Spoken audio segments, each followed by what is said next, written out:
Nakikita ba ka? Happy yun. Nakikita ba nila ako? Yes. Oo. So, tatanda rin tayong lahat. Magiging ganyan din. Okay? Okay. So, good morning. We will discuss today the histology of the male reproductive system. Okay. So, your lecturer will be Dr. Matthews. Huwag nyo kaming isumbong ha. Baka may kamag-anak dito si Dr. Matthews. Wala naman. Huwag nyo kami isusumbong.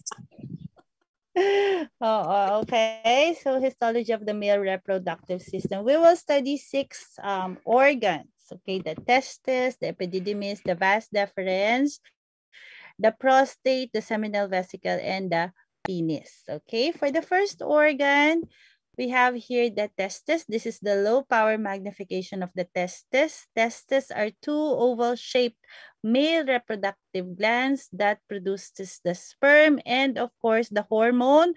O ano yung pinoproduce niya? When we study the endocrine system, anong nasa testes?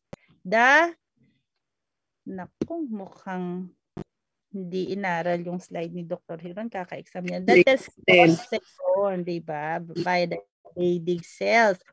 Inorient yan sa inyo ni Dr. Bardelosa. Okay, so you will see the testes, they are made up of several seminiferous tubules. So you have your seminiferous tubule, another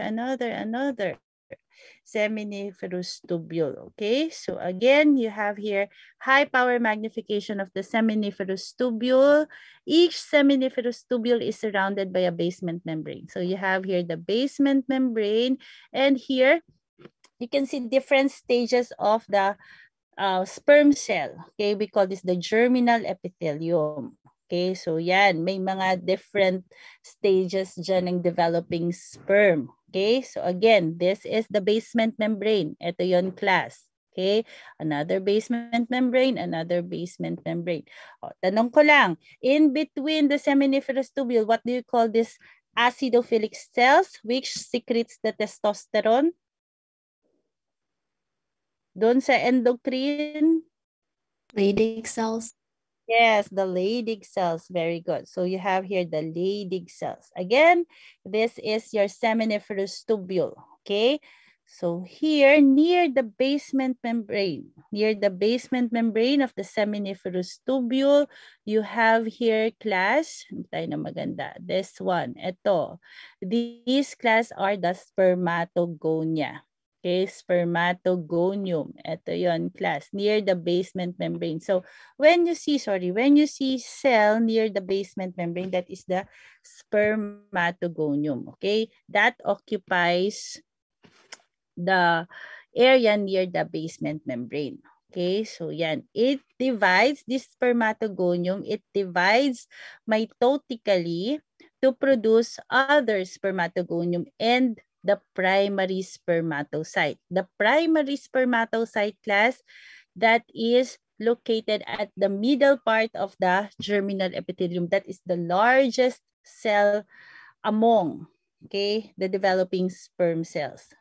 Largest cell in the series. So here, at the middle portion, that is now the primary spermatocyte. Okay, so primary spermatocyte, you have here a condensed chromosome. Kaya dark yung color niya due to the presence of the chromosomes. Okay, so again, near the basement membrane, that is the spermatogonium. You can see they are round in shape, round spherical nucleus, the largest in the series at the middle part of the germinal epithelium, that is the primary spermatocyte. Okay.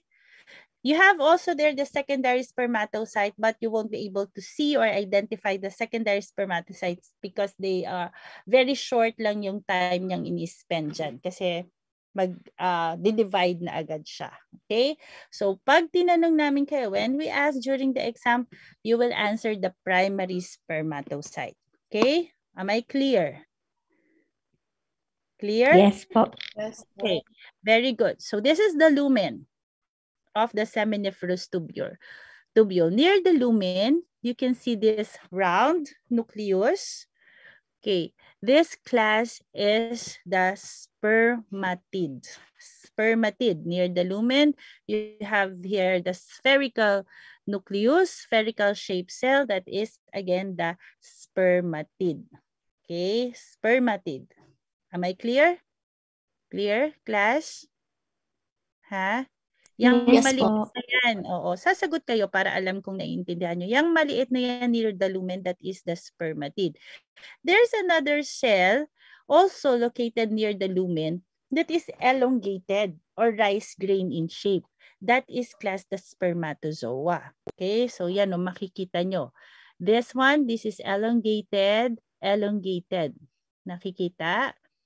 Para siyang bigas, para siyang rice. Okay, kaya ang characteristic shape niya is rice grace appearance. Characteristic feature niya. Okay, that is class the spermatozoa. The spermatozoa, sometimes you can see may tail na siya because that is the beginning of the sperm cell na. Okay, so again, this one, this is round, this is spherical, bilog, smaller than the others. What do you call this class? It is located near the lumen. This is the, eto class, etong pointer ko.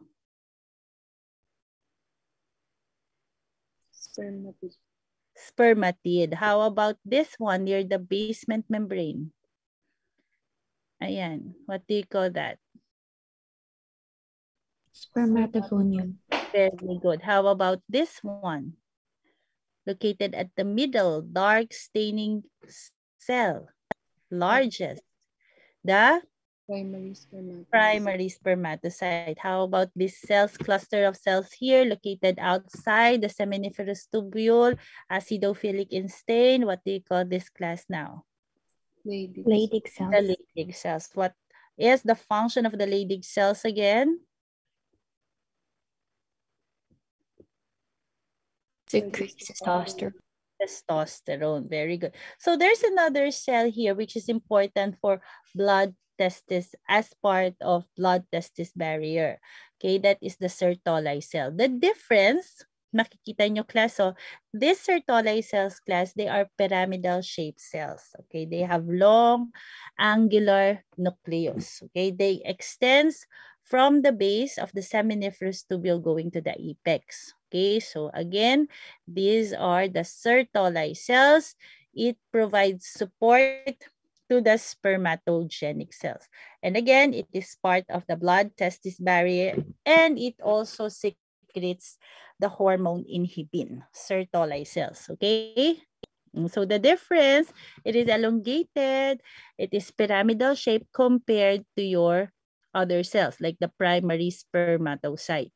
Okay? Pag primary spermatocyte yan, class, bilog yan, malaki yan. Okay?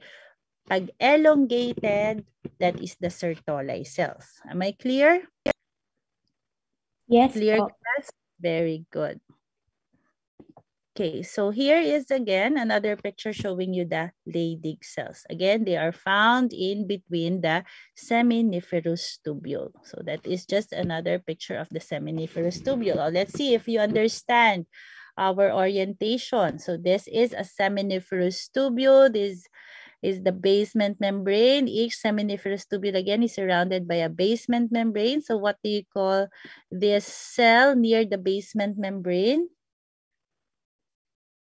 Spermatogonium po. Okay, spermatogonium. So here, this one located at the middle portion of the germinal epithelium. Primary spermatocyte. Primary spermatocyte. Very good. How about this one, class?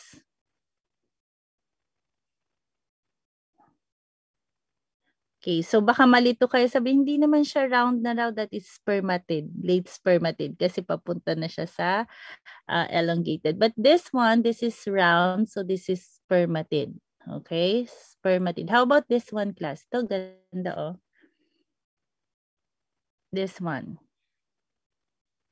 Ito oh. Kikita to? Ha? Ito, elongated na siya oh. This is the Spermatozoa. spermatozoa. Very good. Yan, that is the spermatozoa. Okay, that is the spermatid. Okay, and the Leydig cells. Okay, that is just another picture. How about this one, class? Ano to? Ito, oh. Itong dalawang to. What do you call this, class? Class. Ha? Ito, blood testis barrier. Sertoli cells. Sertoli cells. Abang, nakikinig lang sa akin si Dr. Navarro. Siya lang yung sumasagot. Next organ is the seminal vesicle. So the seminal vesicle, ito pala may nag-chat. Oo, wag kayong mag-chat, sagutin nyo kung hindi ko nakikita. So seminal vesicles, these are two succular glands located behind the prostate gland. Okay, so this one, the function for the production of semen. Okay, so the seminal vesicle, it is composed of 3 layers. We have the mucosa, the tunica muscularis, and the tunica adventitia. So surrounding the seminal vesicle, that is the tunica adventitia, which is made up of loose connective tissue. Okay, you have here the tunica muscularis, which is made up of smooth muscle. You have here the mucosa. You can see that the mucosa of the seminal vesicle, they are thrown into multiple folds. Okay, I'll show you a better picture later. And you have here at the center the lumen. So again, when we say mucosa, class, that is made up of the lining epithelium and the lamina propria. Okay, so look at the mucosa. Okay, the mucosa, you can see here, the primary fold is near the basement membrane. So this is the primary fold. Then this primary fold now will become the secondary fold. And the tertiary fold is found near the lumen. So again, this is the mucosa. This is the basement membrane. Near the basement membrane, that is the primary fold. You have now the primary fold will branch to become the secondary fold, and near the lumen is the tertiary fold. Okay, so the lining of your seminal vesicle is pseudostratified columnar. Simple or pseudostratified columnar epithelium. Nagva-vary yan, okay? So sabi, simple to pseudostratified. Tanungin nyo na lang si Dr. Matthews. Takot ako kung ano yung sasabihin niya, yun yung susundin natin, ha? Okay, so again, that is the seminal vesicle. And within the mucosa, the lamina propria class contains elastic fiber. This is the lamina propria. Okay, so here is the tunica muscularis. It again surrounds the mucosa. It is made up of 2 layers of smooth muscle, inner circular and outer longitudinal. Okay, so when this smooth muscle contracts, it empties the glands during ejaculation. So again, the tunica muscularis is made up of smooth muscle, the inner circular, and the outer longitudinal. Okay? Am I clear, class? So pag nakita nyo maraming sanga-sanga, katulad yan ng baka malito kayo mamaya when you see the fallopian tube, parang marami rin siyang branches. Ano? So sa male, that is the seminal vesicle. Okay? Mucosa again is thrown into several folds. Okay? Clear? Am I clear? Yes po. Oo. So makikita nyo pag ganyan, no, maraming branches, that is the seminal vesicle. It doesn't have a submucosa. Again, the layers of the seminal vesicle, you have the mucosa, which is further divided into your lining epithelium and lamina propria. Again, the lining epithelium is simple or pseudostratified columnar epithelium. You have the lamina propria, which is made up of elastic fibers. The tunica muscularis, inner circular, outer longitudinal, and surrounded by the tunica adventitia. Okay? Okay. Next organ is the epididymis. You have here, the function of the epididymis is for temporary storage of sperm cells. So at the lumen, you will see several spermatozoa. Yan yun. Those are your sperm cells. Kaya meron siyang laman sa loob. Okay? So this is a low power magnification of your epididymis. Okay? So again, you have here the tubule of the epididymis, and at the lumen, at the center, you have the spermatozoa, the sperm cells, okay? So when we say the epididymis, the lining epithelium class of the epididymis is pseudostratified columnar epithelium with stereocilia. So here, class, you will see this is a high power magnification of the epididymis, showing you the abundant stereocilia, these extensions, okay, membrane extensions again, these are your stereocilia, okay? So this stereocilia absorbs fluids released from the testes along with the sperm cell. So again, you can see here columnar cells here. So the lining epithelium again of the epididymis is pseudostratified columnar epithelium with stereocilia. Okay? Very evident ang stereocilia niya. Okay? Am I clear, class? Naintindihan ba? Yes. Ha? Yes po.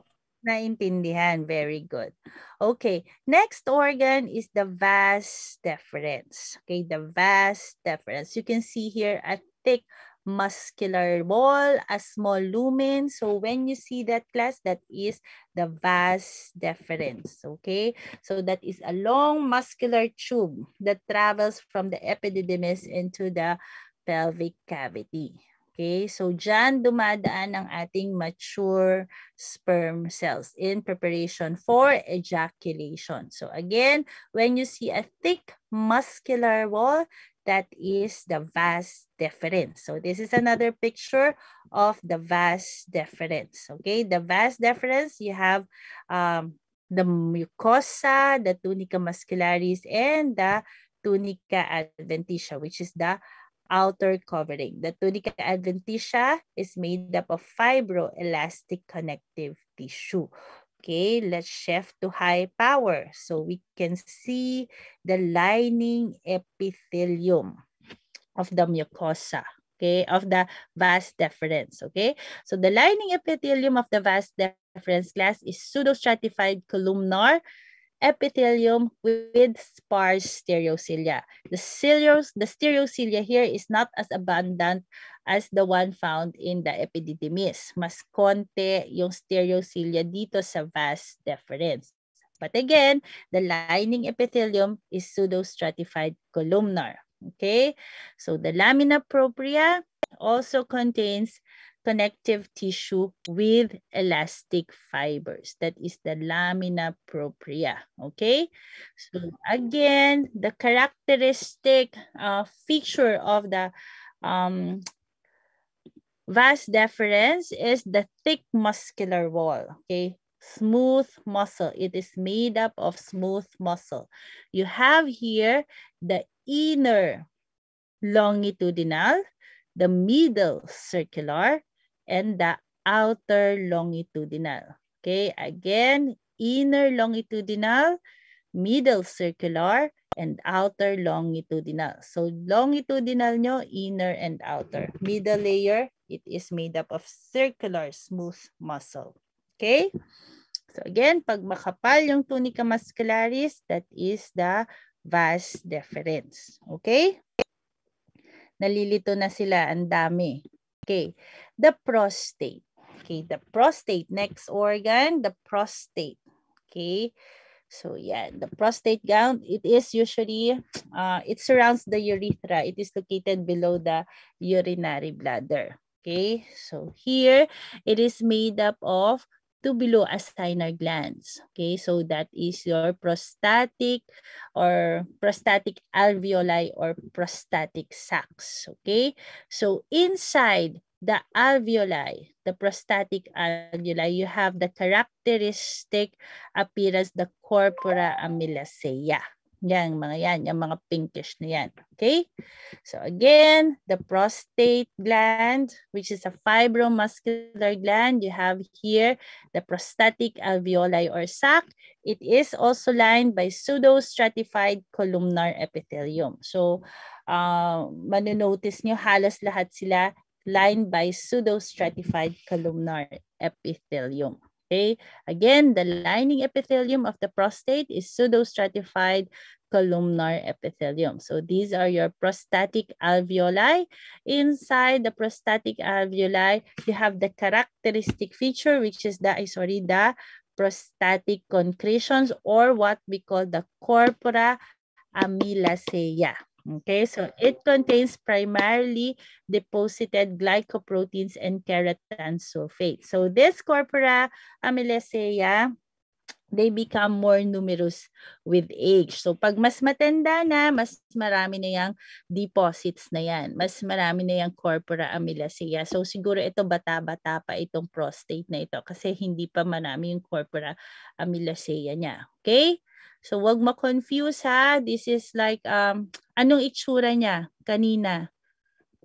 Ha? Pero kanina may laman na spermatozoa sa loob. What is that organ?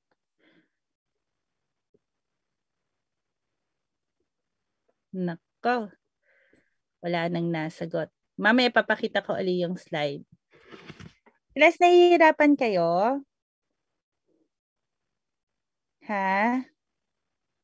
Section B, are you still with me? Yes po. Nahihirapan ba kayo? Nalilito kayo? First time nyo kasing makita eh.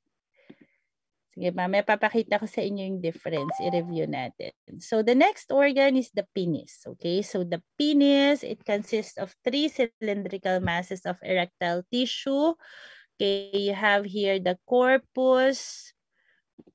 Ito, mas maganda. The corpora cavernosa and the corpus spongiosum. So again, you have here the corpora cavernosa, which is lined by endothelium. You have here the blood vessel, and you have here a single corpus spongiosum, which contains the penile urethra. Okay, this is the penile urethra. Okay, we studied this. You've seen this when we studied the excretory system, di ba? Tama ba, class? Nakita niyo na ito? Yes po. Okay, very good. So again, the penile urethra, what is again the lining epithelium of the penile urethra, class? Most of the urethra, di ba, you have several segments of the urethra. So most of the urethra lining, class, it is lined by pseudostratified columnar epithelium. Yung most distal lang naman niya yung stratified. Di ba? Ito lang, yung most distal portion niya, that is lined by stratified squamous epithelium. But again, most of the segments of the urethra, they are lined by pseudostratified columnar epithelium. And you have here this outpocketing of the mucosa.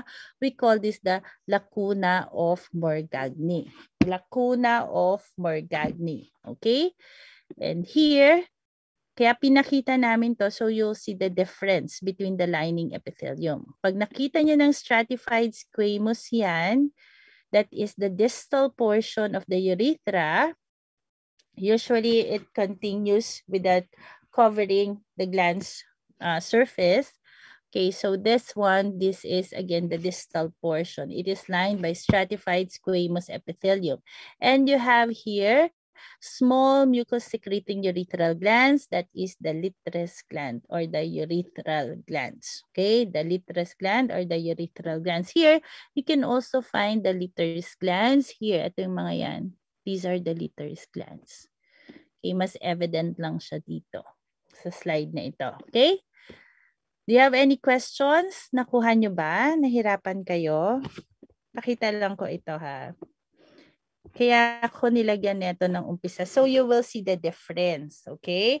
So class, makikita nyo siya. Halos lahat sila parang may mga tubules.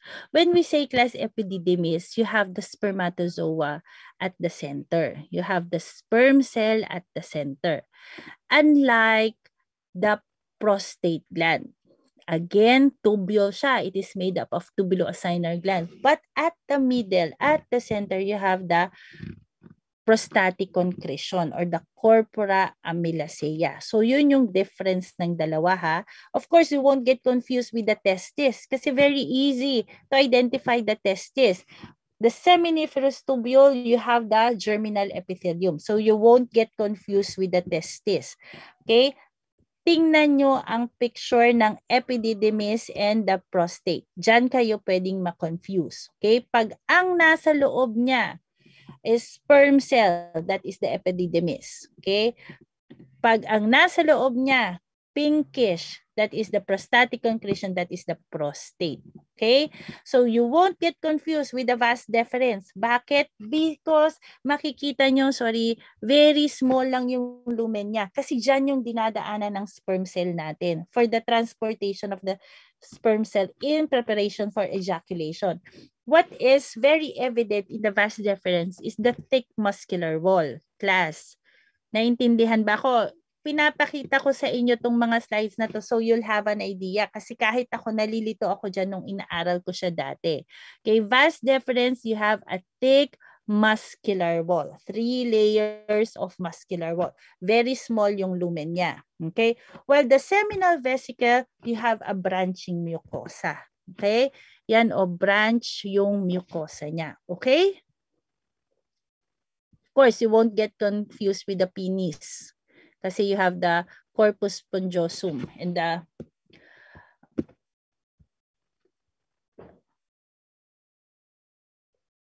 class, the corpora cavernosa. Nakukuha nyo ba? Yes, Are you still with yes me? po. Do you get it ba? Ha? Yes po. Nakukuha nyo yung difference. O, kasi parang walang nagsasalita, parang hindi nyo nagigets, kaya inuulit-ulit ko. Okay? Nakukuha? So again, most of them, they are lined by pseudostratified columnar. The stereocilia is very evident in your epididymis. Okay, vas deferens, you have a sparse or fewer stereocilia compared to your epididymis. Okay? Do you have any questions? I think we'll get it later sa